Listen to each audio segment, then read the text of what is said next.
Assalamualaikum warahmatullahi wabarakatuh. Hai guys, ketemu lagi sama kakak. Nah, kali ini kakak akan ngebahas latihan soal tentang materi subbab penyelidikan IPA. Oke, soal yang pertama. Perhatikan beberapa peristiwa berikut. Peristiwa pertama, musim kemarau panjang menjadi penyebab terjadinya peristiwa kekeringan di suatu daerah. Oke, kita garis bawahi iya, musim kemarau akan menyebabkan kekeringan. Peristiwa kedua, perubahan iklim yang ekstrim dapat mempercepat pelapukan batuan. Perubahan iklim ini kita garis bawahi, pelapukan batuan juga kita garis bawahi.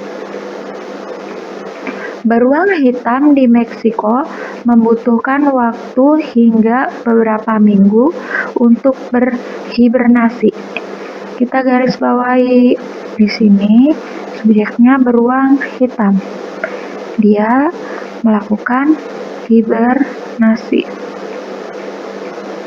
Peristiwa keempat, terenggiling mengalami kepunahan akibat perburuan liar yang dilakukan oleh manusia.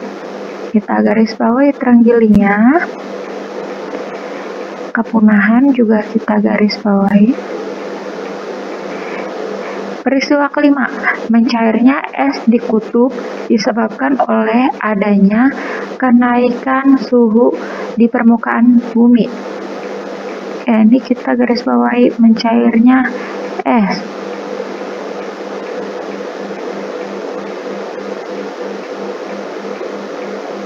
Terus kita garis bawahi juga kenaikan suhu.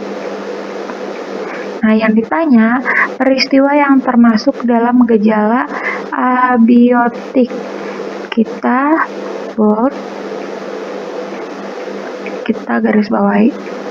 Ditunjukkan oleh angka abiotik, itu artinya membicarakan makhluk mati atau makhluk yang tidak hidup. Nah, yang tadi kita garis bawahin, lihat lagi. Beruang hitam itu makhluk hidup. Terenggiling makhluk hidup. Berarti tidak boleh ada nomor 3 dan 4. Ini ada nomor 4, salah. Ada nomor 3, salah. Yang pilihan D ada nomor 3, salah.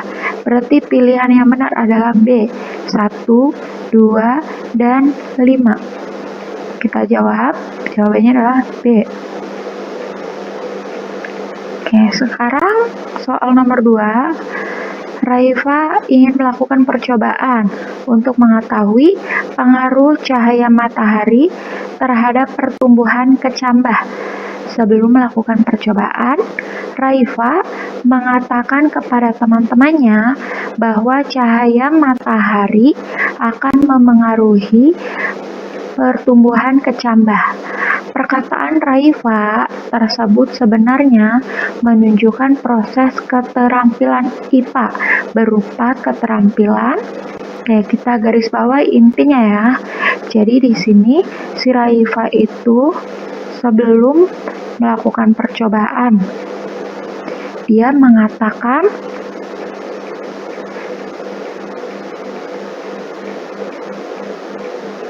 bahwa cahaya matahari akan memengaruhi pertumbuhan kecambah. Karena dia mengatakan sebelum melakukan percobaan, otomatis itu dia masih melakukan dugaan. Nah, jadi keterampilan yang dia miliki itu namanya keterampilan memprediksi. Maka jawaban yang tepat adalah B. Lanjut nomor 3. Sekelompok peserta didik melakukan pengamatan ciri fisik beberapa jenis tanaman yang sudah disediakan oleh guru. Mereka mendapatkan beberapa data pengamatan berikut. 1. Dalam setiap buah rambutan terdapat 1 biji.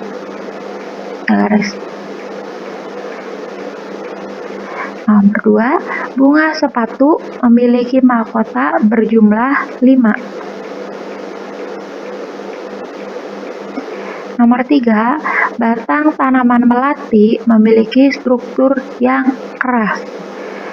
Nomor 4, daun tanaman mangga memiliki panjang sekitar 20 cm.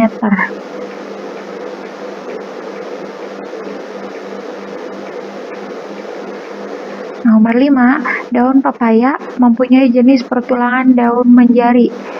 Nomor 6, tanaman padi mempunyai akar serabut yang berwarna coklat. Oke, perhatikan yang kakak garis bawahi. Yang digaris bawahi itu semuanya menunjukkan angka. Nah, pertanyaannya, mengelompokkan data pengamatan yang menunjukkan data kualitatif dan kuantitatif dalam tabel berikut yang benar adalah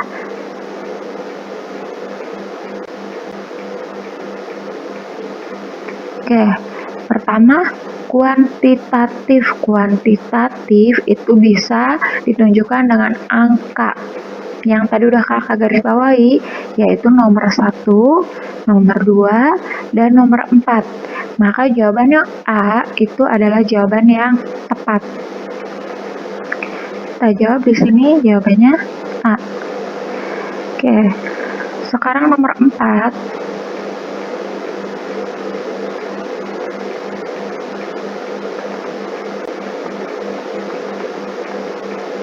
Rizky ingin mengamati pengaruh pemberian senyawa alelopati dari beberapa ekstrak tanaman terhadap pertumbuhan tanaman kacang hijau. Oleh karena itu, Rizky membuat beberapa kelompok percobaan. Nah, kelompok 1 diberi senyawa alelopati dari ekstrak buah pinus.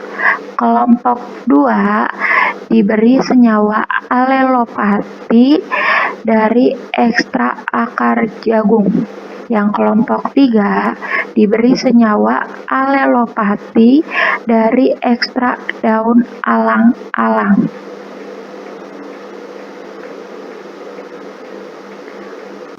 Nah, ketiganya itu menggunakan kacang hijau yang umurnya sama-sama 1 minggu. Pemberian ekstrak tanaman dilakukan 1 kali dalam sehari pada waktu yang bersamaan. Percobaan dilakukan selama 2 minggu. Dalam waktu 2 minggu, Rizky melakukan pengamatan terhadap tinggi tanaman, jumlah daun, dan warna daun serta warna batang. Yang ditanya adalah variabel terikat pada penelitian yang dilakukan Rizky. Nah, variabel terikat itu adalah variabel yang muncul akibat adanya perlakuan variabel bebas. Variabel bebas itu yang dibuat sesuai keinginan peneliti. Berarti ekstrak alelopati itu variabel bebas. Ini ekstrak ini, yang B ini adalah variabel bebas.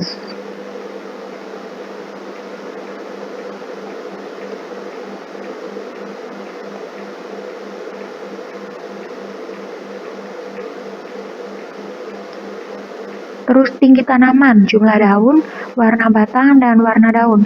Ini akan muncul akibat dari pengaruh variabel bebas. Maka ini namanya variabel terikat.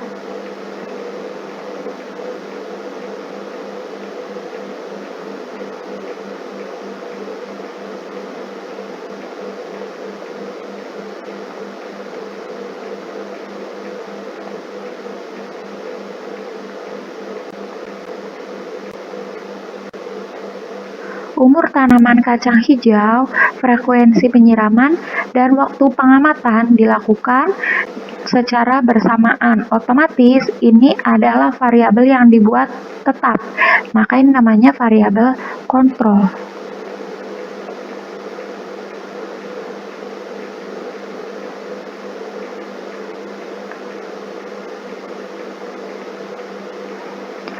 Oke, berarti jawabannya variabel terikat adalah pilihan A. Lanjut ke nomor 5. Kita harus memperhatikan grafik laju pertumbuhan tinggi batang tanaman kangkung. Yang arah Y ini menunjukkan tinggi batang, yang arah X menunjukkan berapa hari pertumbuhannya. Yang A ini berarti pertumbuhan di tempat gelap, yang B pertumbuhan di tempat terang. Kesimpulannya adalah, lihat grafik ini, yang A harinya sama-sama 14 sama B, cuman yang A tingginya lebih panjang nih dari si B. Otomatis kita lihat pilihannya. Yang A itu tempat gelap, cahaya menghambat pertambahan tinggi. Benar, karena kalau ada cahaya dia lebih pendek. Berarti jawaban yang tepat adalah A. Lanjut nomor 6. Pernyataan berupa opini dan fakta yang benar ditunjukkan oleh, lihat yang A. Suhu permukaan bumi pada tahun 2018 meningkat sebanyak 0,83 derajat Celcius. Ini kakak garis bawahi. Ini merupakan fakta karena dia itu membicarakan tentang data. Otomatis pilihan A salah. Sekarang lihat pilihan B. Opini. Sakit perut pada anak-anak biasanya disebabkan oleh, ini kakak garis bawahi, biasanya disebabkan, berarti itu benar pendapat. Kita lihat faktanya. Kegagalan pembuatan nata de pina diduga karena terinfeksi jamur. Diduga, berarti dia belum pasti. Kalau belum pasti, berarti itu namanya opini. Otomatis pilihan B salah. Sekarang lihat pilihan C, opini. Kekurangan vitamin A menyebabkan penyakit rabun senja. Ini fakta, karena ngomongin data. Faktanya, kadar protein pada putih telur kemungkinan. Ada kata kemungkinan. Otomatis ini pasti opini. Jadi pilihan C juga salah. Otomatis pilihan yang tepat adalah pilihan D.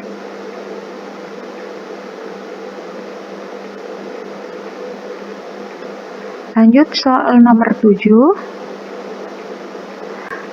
Karbohidrat merupakan senyawa organik yang sangat dibutuhkan oleh tubuh manusia. Dalam sistem pencernaan, karbohidrat akan dirombak oleh enzim menjadi glukosa. Glukosa nantinya digunakan dalam proses pembentukan energi. Oleh karena itu, sangat disarankan mengonsumsi makanan berkarbohidrat dalam jumlah yang cukup untuk memenuhi kebutuhan energi. Beberapa bahan makanan yang mengandung karbohidrat antara lain gandum, padi, ketela pohon, dan kentang. Setiap bahan makanan tersebut mengandung karbohidrat dalam jumlah yang berbeda. Langkah metode ilmiah yang dapat dilakukan Vania untuk mengetahui konsentrasi kandungan karbohidrat pada setiap bahan makanan tersebut adalah, jadi inti pertanyaannya adalah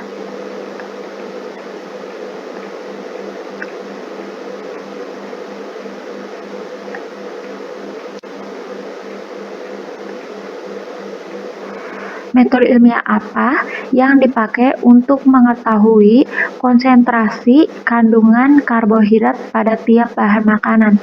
Karena ingin mengetahui konsentrasi kandungan di tiap bahan makanan, otomatis langkah yang tepat adalah melakukan percobaan atau eksperimen.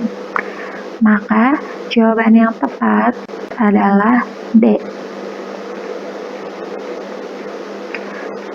Lanjut nomor 8. Sir Isaac Newton merupakan salah satu fisikawan yang menemukan berbagai teori dan hukum fisika. Salah satunya adalah teori tentang gravitasi. Munculnya teori tersebut diawali saat Newton melihat apel yang jatuh tegak lurus dari pohon. Peristiwa tersebut memunculkan berbagai pertanyaan dalam pikiran Newton.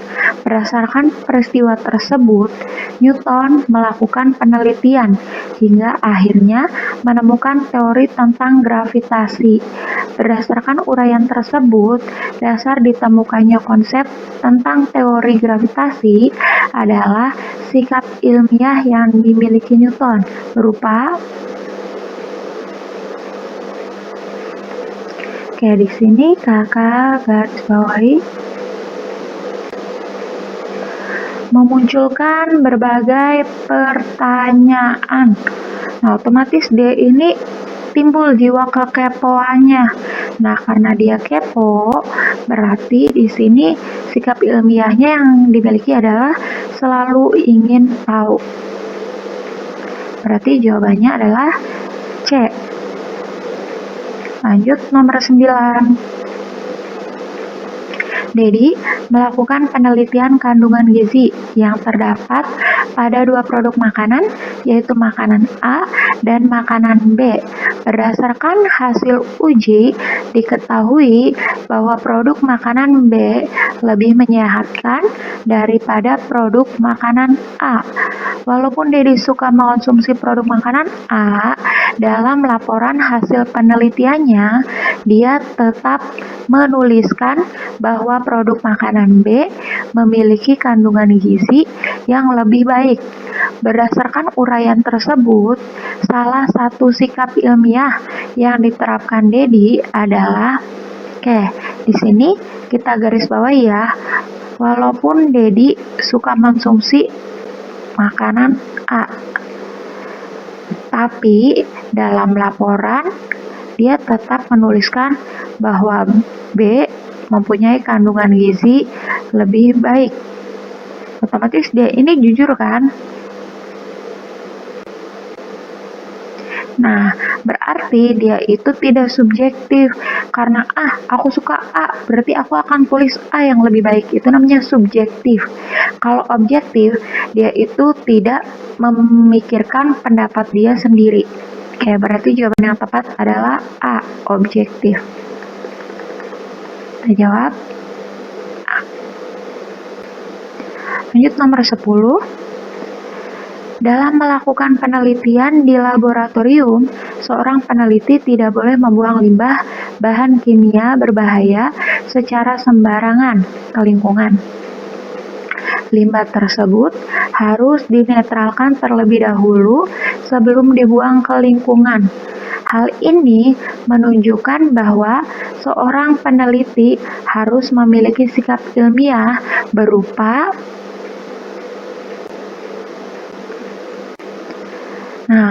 kan dia katanya tidak membuang sembarangan. Garis bawahi, karena dia tidak membuang sembarang ke lingkungan, otomatis dia itu punya sikap tanggung jawab. Tanggung jawabnya terhadap lingkungan sekitar. Maka jawabannya adalah B.